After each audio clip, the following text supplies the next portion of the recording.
하나님 아버지, 장차 망할 수밖에 없는 장망성과 같은 이 세계 안에서 우리에게 구원과 부활과 영원한 소망을 알게 하셨사오니 아버지여, 우리가 하늘을 바라보는 사람답게 땅의 것들을 극복하고 지배하게 하시고 땅의 것들로 하늘 것을 변화시키는, 땅의 것으로 하늘의 것으로 옮기는 신령한 모든 삶에 성공할 수 있도록 역사하여 주옵소서. 똑같이 흘러갈 시간에 하나님을 부르며 하나님께 나오며 하나님의 영광 안에 거하기를 원하는 우리의 믿음이 온전히 상달되게 하여 주옵소서. 새로운 달에 새로운 결심, 새로운 응답으로 시작하도록 역사하여 주시옵소서. 감사하고 우리 주 예수 이름으로 기도드렸습니다. 아멘. 하늘에 계신 우리 아버지여, 이름이 거룩히 여김을 받으시오며 나라의 임하옵시며 뜻이 하늘에서 이룬 것 같이 땅에서도 이루어지이다. 오늘날 우리에게 일용할 양식을 주옵시고 우리가 우리에게 죄 지은 자를 사하여 준 것 같이 우리 죄를 사하여 주옵시고 우리를 시험에 들게 하지 마옵시고 다만 악에서 구하옵소서. 나라와 권세와 영광이 아버지께 영원히 있사옵나이다. 아멘. 이사야서 19장을 같이 보시겠습니다.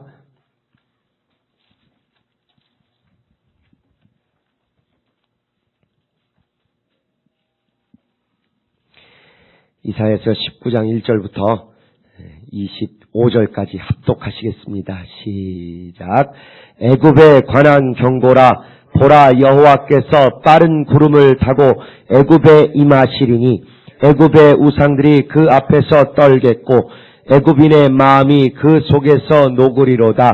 그가 애굽인을 격동하사 애굽인을 치게 하시니 그들이 각기 형제를 치며 각기 이웃을 칠 것이요 성읍이 성읍을 치며 나라가 나라를 칠 것이며 애굽인의 정신이 그 속에서 쇠약할 것이요 그 도모는 그의 파하신 바가 되리니 그들이 우상과 마술사와 신접한 자와 요술객에게 물으리로다. 그가 애굽인을 잔인한 군주의 손에 붙이시리니 포악한 왕이 그들을 치리하리라. 주 만군의 여호와의 말씀이니라.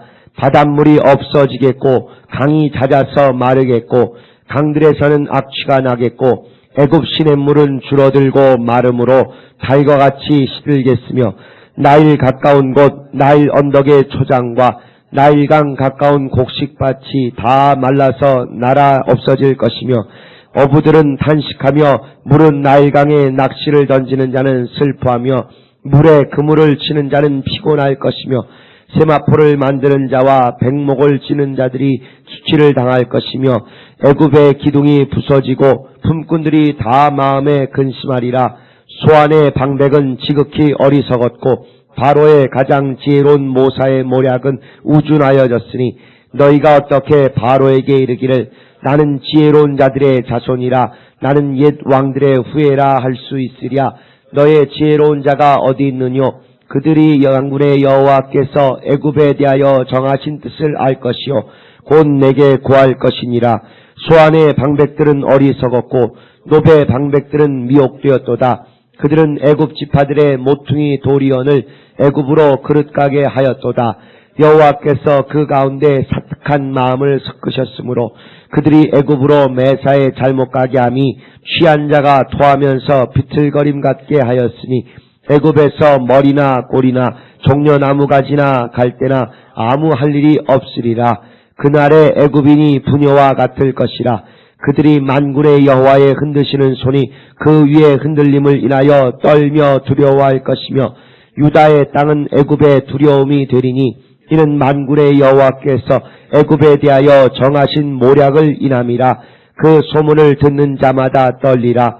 그날에 애굽 땅에 가나안 방언을 말하며 만군의 여호와를 가리켜 맹세하는 5 성읍이 있을 것이며 그중 하나를 장망성이라 칭하리라. 그날에 애굽 땅 중앙에는 여호와를 위하여 제단이 있겠고 그 변경에는 여호와를 위하여 기둥이 있을 것이요 이것이 애굽 땅에서 만군의 여호와를 위하여 표적과 증거가 되리니 이는 그들이 그 압박하는 자의 연고로 여호와께 부르짖겠고 여호와께서는 한 구원자 보호자를 보내사 그들을 건지실 것임이라.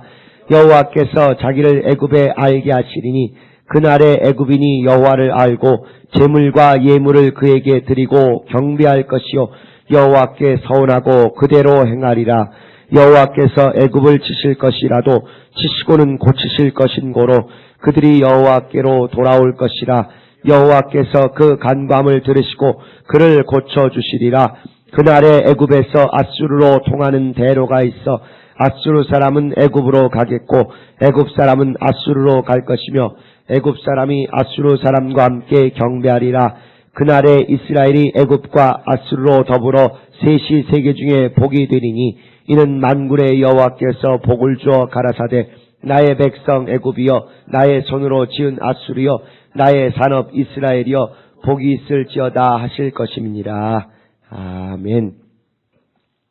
예, 이제 이방인의 여러 멸망과 심판에 대한 예언 중에서 드디어 이제 애굽판이 나왔습니다. 19장, 20장은 애굽의 멸망에 대해서 하나님의 예언이 담겨 있습니다. 특별히 19장에는 애굽의 멸망만 있는 것이 아니라 뜻밖에도 후반전에 가면 마지막 여호와의 날에 그 애굽이 구원받고 오히려 하나님께 경배할 일이 있을 것이다 하는 아주 충격적인 말씀을 같이 쓰고 있습니다. 그러니까 이사야서가 항상 전반전은 심판, 후반전은 구원이라는 게 큰 덩어리, 큰 구조에서뿐만 아니라 이렇게 개별적인 작은 부분에서도 심판과 꼭 그것에 이어지는 구원을 같이 말씀하고 있습니다. 그래서 1절부터 17절까지는 애굽의 멸망, 특별히 애굽의 우상이 징벌받을 것을 쓰고 있고 18절부터 25절까지는 여호와의 날에 그들이 구원받고 경배할 것이다 하는 그런 내용으로 딱 구별이 됩니다. 이 애굽이 왜 멸망할 것이냐, 여기 뜻이 원인이 정확하게 나와 있지는 않습니다만은 대체로 보면 하나님의 뜻에 어긋나는 그런 모사나 술객, 지혜 이런 것에 의존하는 것이 잘못이다.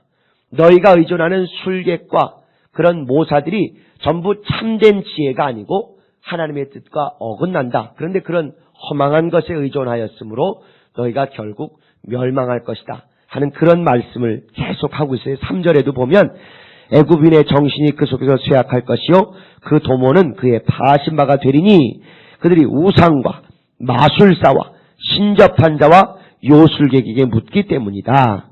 또 11절에서부터 15절에도 보면 소환의 방백은 지극히 어리석고 바로의 가장 지혜로운 모사의 모략은 우준하였다. 또 12절에 가서 보시면 너의 지혜로운 자가 어디 있느냐? 그 지혜롭다는 것들이 만군의 여호와께서 애굽에 대해서 정하신 뜻, 곧 멸망의 뜻이나 지금 제대로 알고 있느냐? 또 13절에도 보면 어리석었고 미혹되었도다. 그릇가게 하였도다. 14절에도 보면 하나님께서 오히려 사특한 마음을 그들에게 섞으셨으므로 그들이 오히려 잘못 인도하게 될 것이다. 이렇게 계속해서 그들이 멸망의 원인이 그릇된 지혜, 대단히 지혜롭다고 하면서 결국 잠깐에 그들이 멸망할 것도 알지 못하는 가장 우준한 자다. 그런 어리석은 지혜에 의존하였으므로 멸망할 수밖에 없다. 이런 말씀을 하고 있습니다. 이 구약 성경에 지혜롭다고 알려졌다가 멸망한 나라가 둘이 있는데 여기 애굽에 대한 예언이 하나 있고 또 하나 이제 오바댜서에 나오는 것처럼 에돔이라는 나라가 멸망하는 이유가 그 당시 지혜로 유명한 나라입니다. 아주 똘똘하고 지혜를 수집하던 그런 나라였는데 그렇게 지혜롭다는 너희가 당장 망할 것을 모르는구나 하고는 그 지혜로 멸망하는 나라로서 딱 지목을 합니다. 그래서 이 애굽과 에돔, 이게 다 애자 돌림이에요. 애나 외우기도 쉬워요. 저도 이게 뭐가 잘 안 외워져가지고 어떻게 말도 안 되는 이런 꼬투리라도 걸려야 이게 외워지는데 애굽과 에돔 이 두 나라가 이게 지혜를 자랑하고 지혜를 의존하다가 멸망하였구나. 이게 딱 기억이 되더라고요. 그 지혜, 특별히 여기서 얘기하는 지혜, 여러 종류의 양상이 있는 중에도 애굽이 멸망하는 지혜가 뭐냐면 애굽이 잘못 의지했다가 멸망하는 지혜는 꼭 미래를 알고자 하는 그런 어리석은 인간의 속성 때문입니다. 하나님이 전지하시고 전능하시기 때문이어서인지 꼭 인간에게 이런 전지함에 대한 부러움이 있는 것 같아요.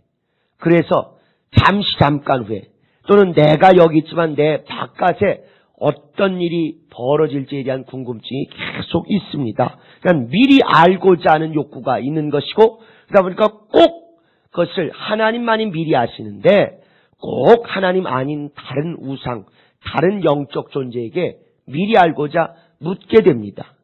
그것은 신앙 바깥에 있는 사람들뿐만 아니라 신앙 안에서도 자꾸 우리가 미래, 잠깐의 내가 알지 못하는 그 너머에 어떤 일이 있는지를 알고자 하는 마음이 항상 있는 것이죠. 하나님은 그것에 관련돼서 신앙 안에 건강한 제도, 건강한 원리들을 주셨어요. 그런데 우리가 이것을 때로는 자꾸 너무 알고자 하고 너무 거기에 관심을 기울이다 보면 본의 아니게 미혹이 되고 본의 아니게 오히려 우리 신앙에 해가 되는 일도 있습니다. 예를 들면 재림, 반드시 재림하신다. 반드시 속히 오신다. 그러므로 너희는 그 미래를 대비해라. 이것이 우리 기독교 신앙의 가장 중요한 근본 중에 하나이죠. 그런데 그 재림이 꼭 시와 때는 우리에게 알려지지 않도록 되어 있음에도 불구하고 꼭 알고 싶어 합니다. 그러다 보니까 재림의 시간, 재림의 날짜를 너무 궁금해하고 미리 알고자 하는 바람에 그것을 자꾸 끼워 맞추게 되고, 그래서 가장 소중한 믿음의 소망인 재림에 대한 열정과 소망이 지나치다 보니까 꼭 시한부 종말론에 빠지고 안타까운 결과를 우리가 목도하게 됩니다. 분명히 가장 중요한 재림에 대한 소망인데도 불구하고 미리 알고자 하는 욕구 때문에 결과적으로 재림에 대한 소망이 자기를 몰락시키고 타락시키는 그런 빌미가 되기도 합니다. 또 예언, 진짜 성령 충만하여 그 사람의 미래 또 장차에 어떤 일이 있을지를 성령께서 가르쳐 주실 때가 분명히 있어요. 그렇지만 너무 그런 것에 막 몰두하고 알고자 하다 보면 결국 귀신에게 미혹되고 귀신에게 오도돼서 영적 생활이 깨끗하고 정결하지 못하고 자꾸 신비한 것, 신뢰한 것을 쫓아가다가 어려움을 겪게 됩니다. 또 그렇게 우리 한계를 넘어서서 미래를 알고 장차 있을 일을 알고 우리 외부를 알고자 하도록 도움을 주는 것 중에 또 통변이 있습니다. 가장 중요한 은사고 좋은 믿음의 그런 변화인데도 불구하고 그것이 내 영혼과 내 영적 생활에 유익하게 쓰여야 되는데 그 내 영적 생활을 말씀과 성령에 끌려서 극복하고 뭔가 하나씩 변화시키고 설계하고 건설해 나가기보다 당장 그냥 내 상태가 지금 어떤가 마치 온도계 보고 체온계 통해서 그냥 쉽게 알고자 하는 욕구 때문에 자꾸 통변에만 의존하려고 하다 보면 결국 그것이 내 영혼을 위해서 유익한 은사고 유익한 권능에도 불구하고 결과적으로 내가 아주 단호하고 건실하고 정말 차곡차곡 다져나가는 신앙보다는 순간순간 쉽게 해결해 보려고 하고 쉽게 판단하려고 하고 그저 외부의 어떤 변화를 외부의 어떤 도움으로만 순간을 넘어가려고 하는 그런 어리석음에 빠진다는 것이죠. 분명히 재림에 대한 것도 가장 소중한 믿음이고 더 나와 내 공동체의 미래에 있을 일을 미리 알게 해주시는 예언도 소중한 믿음의 사건이고 통변도 가장 소중한 은사 중에 하나인데 내 잘못된 마음 정말 전지하신 하나님께 자꾸 접근하려고 하고 미래를 알고자 하는 호기심 때문에 이런 좋은 것들이 본의 아니게 손해나는 쪽으로 올 수도 있다는 것입니다. 그래서 귀신이란 말이 이 헬라어 다이모니언이라는 귀신이란 말에 가장 중요한 핵심이 뭐냐면 나보다 더 많이 아는 자를 헬라 사람들은 귀신이라고 부릅니다. 그러니까 나는 지식도 요만큼이고 현재의 수준의 것만 아는데 귀신은 나보다 많이 알고 내가 알지 못하는 미래도 아는 것을 그들은 귀신이라고 딱 생각하는 거예요. 그러니까 하나님만이 아시는 것에 꼭 중간에서 하나님을 빙자하고 하나님을 가로막고 나보다 조금 더 하나님에 대해서 잘 아는 것처럼 해서 나를 미혹시키는 일을 바로 귀신이 하는 것입니다. 그래서 소크라테스, 플라톤, 아리스토텔레스 이렇게 우리 정사인보다 훨씬 많이 알고 그래서 뭔가 우리보다 더 뛰어나게 아는 자들을 헬라에서는 귀신이라고 부른 거예요. 그러니까 그들은 절대 무슨 천사나 우리를 뛰어넘는 초월적 존재를 귀신이라고 부르지 않습니다. 사람을 귀신이라고 부르는데 그게 특징이 뭐냐? 도대체 무엇 때문에 그렇게 귀신을 보통 사람보다 높게 보느냐? 지식이 많다는 것입니다. 현재도 나보다 월등히 많이 알 뿐만 아니라 미래의 것까지 아는 통찰력 있는 사람이다. 그래서 그런 위인들, 그런 철학자들을 귀신이라고 부르는 것이죠. 이게 전부 뭐냐면 전지하신 하나님에 대한 우리가 담고자 하는 좋은 마음이 있는데 그것이 잘못되면, 믿음 안에서 잘못되면 그것이 바로 하나님을 가로막고 하나님의 지위를 찬탈하고 우리가 하나님께 가는 길을 오도해서 결국 쓸데없는 곳에 우리의 미래를 묻고 우리의 영적 상태를 묻고 우리의 운명에 대해서 묻게 만드는 그런 귀신의 미혹이 있다는 것입니다. 그래서 이 애굽에 대해서 멸망의 원인을 이야기할 때 술객과 우상과 마술사와 신접한 자, 요술자에게 묻기 때문에 너희는 망할 것이다. 너희의 지혜라는 게 결국 사망의 지혜고 미혹의 지혜고 멸망할 지혜라. 그렇게 진단을 하는 것이죠. 정말 우리 묻고자 하는 그 욕구, 알고자 하는 욕구가 이런 외국 속담이 있습니다. 호기심이 토끼를 죽인다. 그런 영어 속담이 있어요. 그냥 이 속에 뭐 있을까? 얘가 왜 새끼를 날까? 얘는 왜 이렇게 하얀 털이 나올까? 그냥 두고 보면 되는 걸 그걸 궁금해가지고 째보는 것입니다. 속에 뭐가 있어서 그러나 그렇게 알고자 하는 호기심이 결국 인간을 망하게 하는 거죠. 지절거리고 속살거리는 옆에 그 미혹 때문에 결국 망한다 하는 것입니다. 그래서 우리에게 주신 성경이 가장 우리를 안전하고 건강하게 만드는 최고의 지름길이고 최고의 지혜입니다. 말씀으로 영을 분별해야지 현상으로 또는 뭔가 감으로 느낌으로 쫓아갔다가는 누구라도 장사가 없기 때문에 누구라도 미혹되거나 안타까운 속임에 빠질 수 있다는 것입니다. 그게 이 애굽의 멸망을 통해서 하나님이 알려주시는 거예요. 또 하나 그 반대로 이 애굽이 그럼 왜 이렇게 멸망을 가할 것 같은데 뒤에는 구원의 기회를 주시는가? 이 애굽이란 나라가 묘한 양면성이 있습니다. 성경의 모든 하나님의 사역엔 다 양면성, 아니 삼면성, 복합성이 다 있지만 그 중에도 애굽에는 그런 면이 있어요. 우리도 위기, 그러면 위험의 요소와 기회의 요소가 있다. 이제 이런 걸 우리가 다 아는 것처럼 애굽은 가장 이스라엘을 위협하고 이스라엘이 하나님을 잃어버리게 만드는 요소 중에 하나입니다.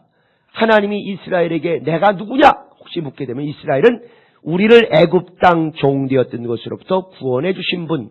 그러니까 가장 하나님의 반대가 애굽이고 하나님이 하나님다우심을 드러낸 게 그 세계 제국인 애굽을 물리치고 구원해내셨다. 이런 최고의 그런 자부심이 있는 것이죠. 그 반면에 가나안 땅에서 위기만 닥치면 꼭 이스라엘이 하나님을 버리는 행태가 무엇이냐? 애굽에 의존해서 애굽의 힘으로 외적을 물리치고 국난을 극복하려는 그런 미혹이 꼭 있습니다. 그러니까 그건 하나님을 아주 정면으로 모독하고 정면으로 하나님을 민망하게 만드는 사건이지요.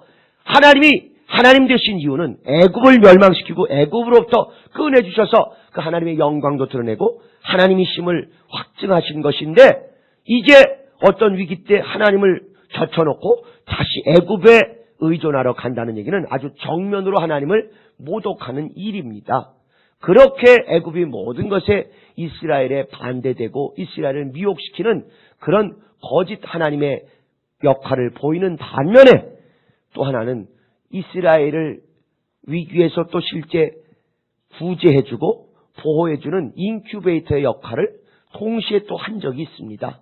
바로 이스라엘이 애굽에서 나오기 전에 왜 이스라엘이 야곱과 요셉 때 애굽에 들어가야 하느냐?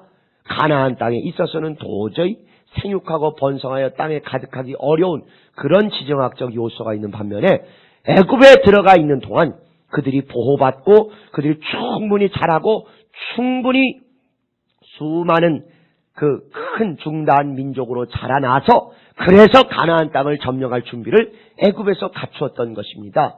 근데 그게 이스라엘에게만 국한된 얘기가 아니라 우리 주 예수 그리스도까지도 가나안에서는 살인의 위협이 있었는데도 불구하고 본의 아니게 애굽에 들어가서 거기서 보호를 받고 계시다가 이제 예수의 목숨을 찾던 헤롯이 죽음으로 말미암아 거기서부터 나와서 그분이 이제 정상적인 생활을 시작하게 됐던 것이죠.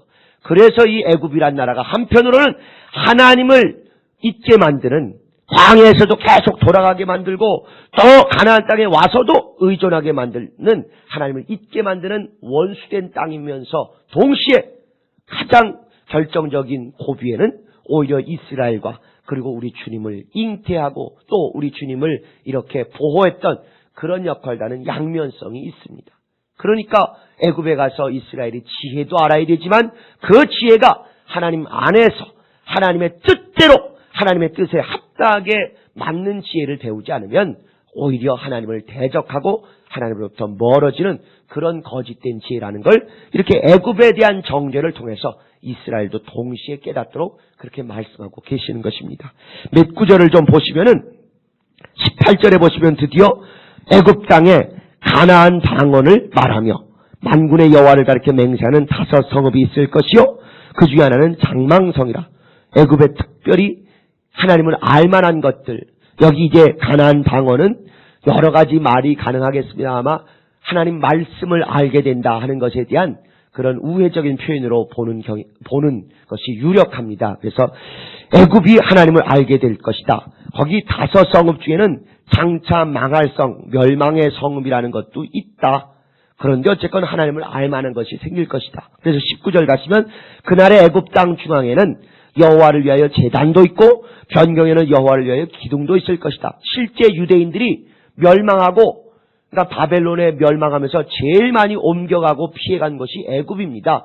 거기서 회당도 만들고 거기서 성경도, 구약 성경도 헬라어로 번역한 그런 일도 하고 기독교 신앙의 토대를 여기서 또 많이 닦게 됩니다. 또 그 다음에 21절에 보면 여호와께서 자기를 애굽에 알게 하시리니 그날의 애굽인 여호와를 알고 제물과 예물을 드리고 그에게 경배하고 서원하고 행할 것이다. 이런 얘기들도 있어요.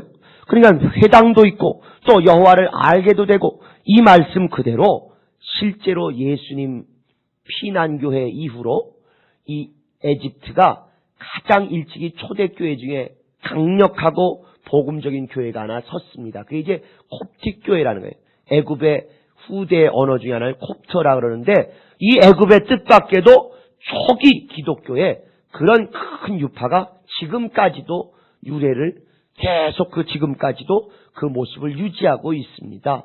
그러니까 하나님의 원수된 나라이면서 동시에 또 이렇게 가장 일찍이 예수를 믿고 예수로 말미암아 교회가 세워지더니 오늘날까지도 그 교회가 여전히 있는 거예요. 무려 2000년 동안 교파를 유지하는 그런 콥트 교회가 여기에 자리 잡고 있습니다.